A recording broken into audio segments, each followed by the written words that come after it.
नमस्कार। आज की हमारी इस कक्षा में आप सभी प्यारे प्यारे विद्यार्थियों का हार्दिक अभिनंदन है।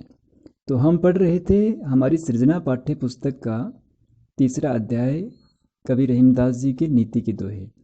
तो इस अध्याय में रहीमदास जी के कुल 19 दोहे हैं, जिनमें से 16 दोहे तो हम पीछे की कक्षाओं में पढ़ चुके हैं और शेष 3 दोहे हैं वो आज की इस कक्षा में हम पढ़ने जा रहे हैं।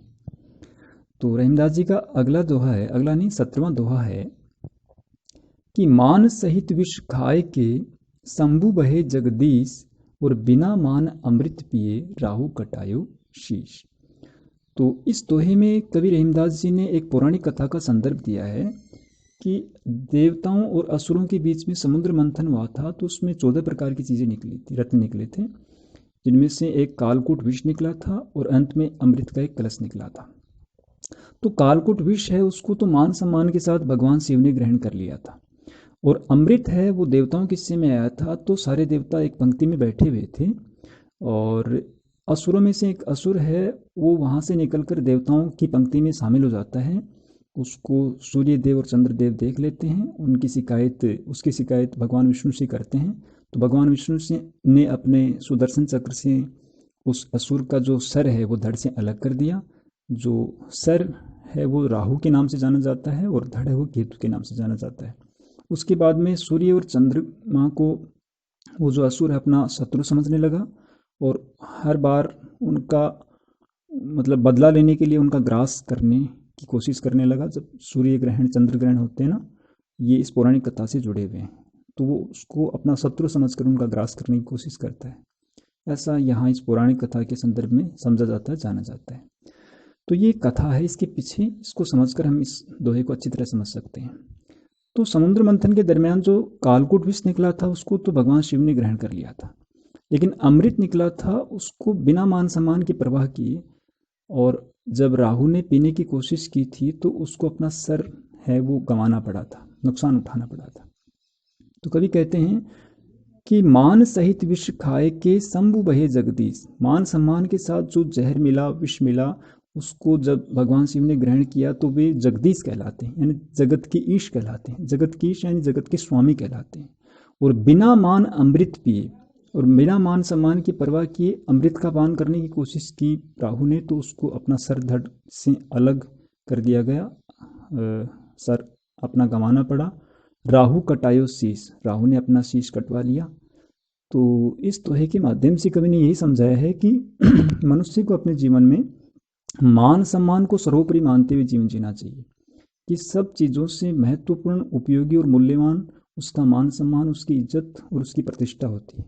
उसको किसी भी दूसरी वस्तु के सामने दांव पर नहीं लगाना चाहिए। हमने 11वीं क्लास में भी एक पाठ पढ़ा था ना, फिर से सोचने की आवश्यकता है। उसमें बताया था ना, कुछ लोग होते हैं जो काम को महत्व देते हैं, कुछ लोग होते हैं जो मान को महत्व देते हैं। उसमें इस दोहे का जिक्र भी किया गया था। तो इसको हम अच्छी तरह इस तरह समझ सकते हैं। अगला दोहा है कि रहीमन जिव्या बावरी कही गई सर्ग पताल, और आपू तो कहीं भीतर रही जूती खात कपाल। तो इस दोहे में कवि रहीमदास जी ने बताया है कि मनुष्य को वाणी का जो प्रयोग है वो सोच समझ कर करना चाहिए, संयम के साथ वाणी का प्रयोग करना चाहिए। ये कहते हैं रहीमन जिव्या बावरी कही गई सर्ग पताल, कि ये जिव्या है, ये जीव है, ये बावली है, पागल है, ये कही गई सर्ग पताल, ये स्वर्ग पताल की यानी ऊंची छोटी बड़ी पता नहीं क्या क्या कुछ कह जाती है बिना सोचे समझे। आपू तो कहीं भीतर रही कि ये आप तो खुद कुछ भी कह करके भीतर छुप जाती है। जूती खात कपाल, और जो कुछ गलत सलत वो कह देती है उसका नुकसान कपाल यानी सिर को उठाना पड़ता है। तो यहाँ कपाल शब्द है ना, सिर शब्द, सिर के अर्थ में कपाल शब्द का प्रयोग किया गया है। ये एक प्रतीकात्मक ढंग से इसका इस दोहे में प्रयोग किया गया है। तो यहाँ सिर का मतलब, कपाल का मतलब है मनुष्य का मान सम्मान। सबसे बड़ा मान सम्मान होता है ना उसका, इज्जत मान सम्मान। तो वह मुख से कुछ भी गलत बोल देता है या वाणी को सोच समझ के प्रयोग में नहीं लाता है, तो उसका जो मान सम्मान है वो कम हो जाता है। उस नुकसान उसका उसके मान सम्मान को उठाना पड़ता है। उसका जो वाणी है उसका प्रयोग अगर सोच समझ के मनुष्य नहीं करता है तो उसका सम्मान है, मान है, वो कम होता है, उसको ठेस पहुंचती है। तो इस तरह से इस दोहे को हमें समझना है कि मनुष्य को वाणी का सोच समझ के प्रयोग करना चाहिए। अगर वो ऐसा नहीं करता है तो उसका समाज में जो सम्मान है, मान है, वो कम होता है। आगे है, अमृत ऐसे वचन में रहीमन रिस की घास, और जैसे मिसरू में मिली नीरस बांस की फांस। तो इस दोहे के माध्यम से कवि रहीमदास जी ने कहा है कि जो हितकारी वचन होते हैं ना, दूसरे की भलाई जिन बातों में छुपी हुई होती है, अच्छी बातें होती हैं, उनका भी उतना असर नहीं पड़ता जब उसमें थोड़ा बहुत भी जरा सा भी क्रोध का भाव आ जाता है। अमृत ऐसे वचन में, अमृत में वचन जो होते हैं, अमृत के समान दूसरे के लिए हितकारी भला करने वाली जो बातें होती हैं, उनमें भी रहीमन रिस की घास, रिस मानी होता है क्रोध, घास मानी होता है गांठ, या फिर थोड़ा सा भी उसका अंश। तो जब मनुष्य दूसरे के लिए हितकारी बातें भी बोलता है तो उसमें जरा सा भी क्रोध का भाव आ जाता है, तो उन हितकारी बातों का उतना प्रभाव नहीं पड़ता जितना कि पड़ना चाहिए। वे कहते हैं, जैसे मिसरी में मिली नीरस बांस की फांस। जैसे एक उदाहरण दिया है, तो यहाँ उदाहरण अलंकार भी है, हम आगे डिटेल में पढ़े अलंकारों के बारे में। तो जैसे मिसरी में मिली नीरस बांस की फांस, कि जैसे मिसरी जो होती है उसको जब बनाया जाता है तो उसमें बांस के रेशों को काम में लिया जाता है। तो मिश्री बनाने के बाद में मिश्री को जब चखा जाता है, मुंह में लिया जाता है, तो पूरा मिश्री का स्वाद उसमें नहीं आता।